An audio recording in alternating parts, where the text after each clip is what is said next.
Gift جو ہے پہنچا دیے جائیں گے۔ کتاب الشفا سے پیٹ درد کا روحانی علاج ہے۔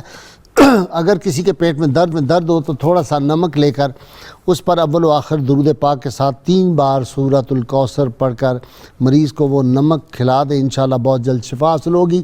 شرط یہ ہے کم از کم 11 مرتبہ اول و آخر کوئی بھی درود پاک جو آپ کو آتا وہ ضرور پڑھیں۔ حضرت سلطان العارفین سلطان باہو رحمہ اللہ ارشاد فرماتے ہیں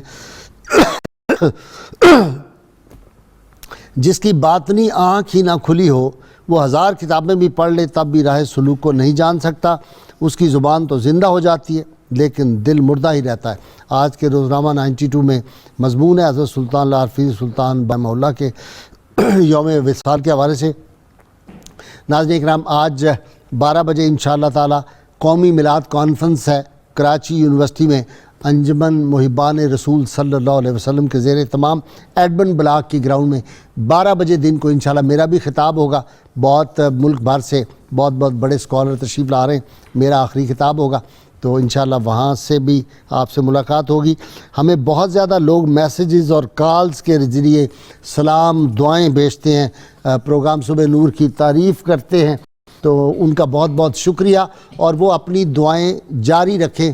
ہمارا مقصد صرف یہ ہے کہ جو جتنے رسول اللہ صلی اللہ علیہ وسلم کے غلام ہیں ان کے دلوں میں عشق مصطفیٰ صلی اللہ علیہ وسلم کی شمع جو ہے یہ روشن رہے، اور یہ عشق جو ہے آج سے عشق ہر دم بھڑکتی رہے، خون روتا رہوں دل پہ گلتا رہے، میرے نام محمد زباں پر رہے، ذکر ہوتا رہے سانس چلتا رہے، یہی ہمارا مقصد ہے۔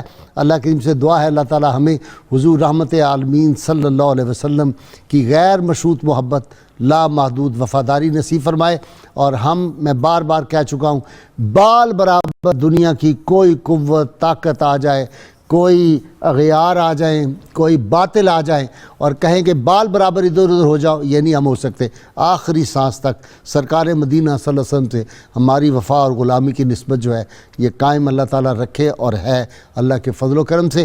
اب میں آپ کو جو ہے نعرے کے لیے تیار ہو جائیے، میرے مہمان بھی لگائیں گے اور ناظرین سامعین مل کے، تاکہ اس کے بعد پھر ہم الحاج اختر حسین قریشی سے کلام باہو سن سکیں۔